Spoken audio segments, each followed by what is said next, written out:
Daniel अध्याय 6। दारयावेश राजाने आपल्या मर्जीप्रमाणे आपल्या सर्व साम्राज्यात 120 प्रांताधिकारी नेमिले, त्याचवर 3 अध्यक्ष नेमिले। दानिएल त्यापैकी एक होता।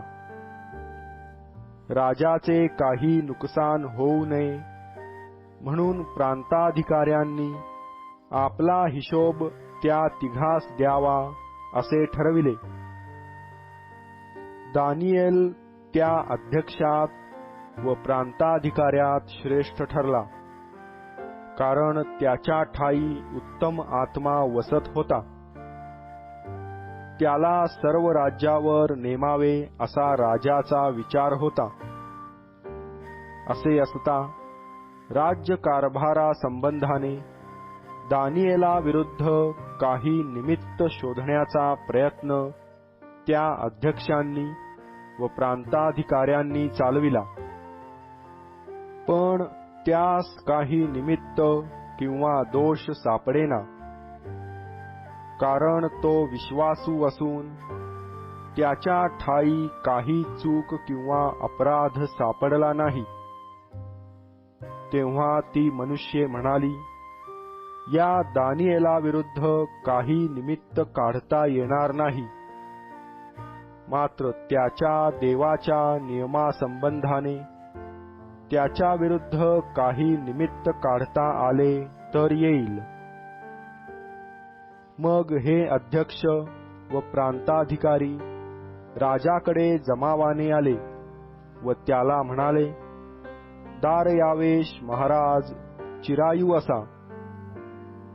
राज्यातले सर्व देशाध्यक्ष, नायब अधिपती, प्रांताधिकारी, मंत्री व सरदार यांनी असा विचार केला आहे की अशी एक राजाज्ञा व्हावी व अशी सक्त द्वाही फिरविली जावी की हे राजा, 30 दिवसपर्यंत आपल्याशिवाय कोणाही देवाची अथवा मानवाची आराधना कोणी करील तर त्या सिंहाच्या गुहेत टाकावे।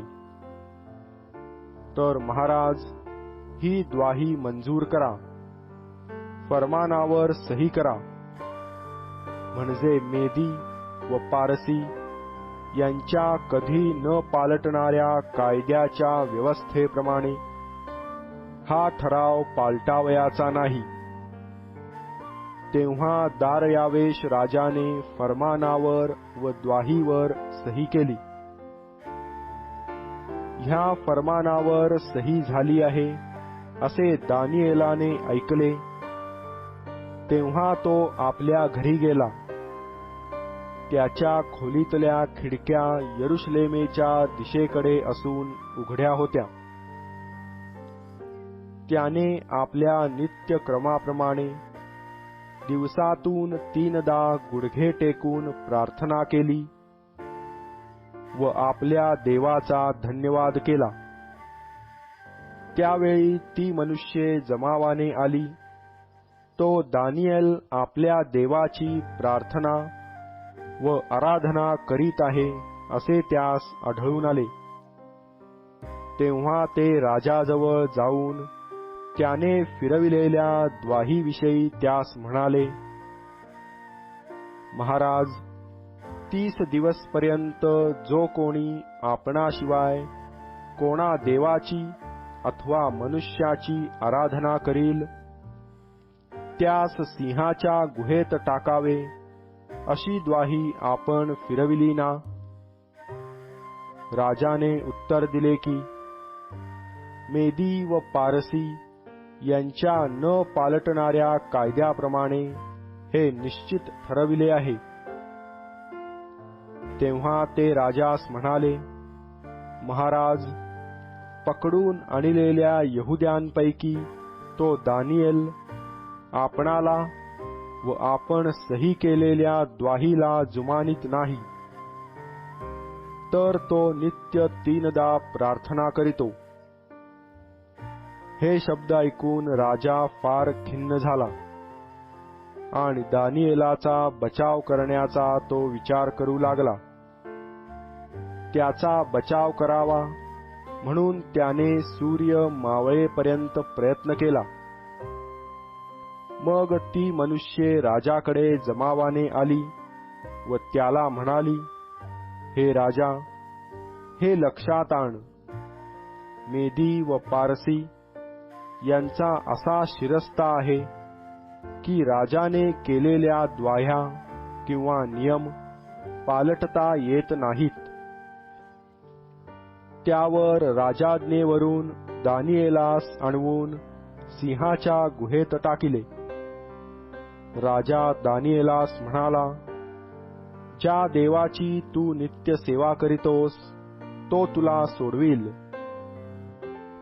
त्यांनी एक शिला आणून गुहेच्या दारावर ठेवली आणि राजाने आपल्या मुद्रेचा व आपल्या सरदारांच्या मुद्रांचा तिच्यावर शिक्का केला. तो अशासाठी की दानिएलाच्या बाबतीत काही एक फेरबदल होऊ नये. नंतर राजा आपल्या महालात गेला.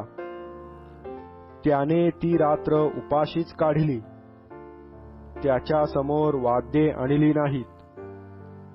त्याची झोप उडाली. मग राजा मोठ्या पहाटेस उठून त्वरेने सिंहाच्या गुहेनजीक गेला. तो गुहेजवळ दानिएलाकडे जाऊन शोकस्वराने ओरडून म्हणाला, हे दानिएला, जिवंत देवाच्या सेवका, ज्या देवाची सेवा तू नित्य करीतोस त्याला सिंहापासून तुला सोडविता आले आहे काय? दानिएल राजाला म्हणाला, महाराज चिरायू असा. माझ्या देवाने आपला दिव्यदूत पाठवून सिंहांची तोंडे बंद केली आहेत. त्यांनी मला काही एक उपद्रव केला नाही, कारण त्या देवासमोर मी निरपराधी ठरलो व महाराज आपलाही मी काही अपराध केला नाही.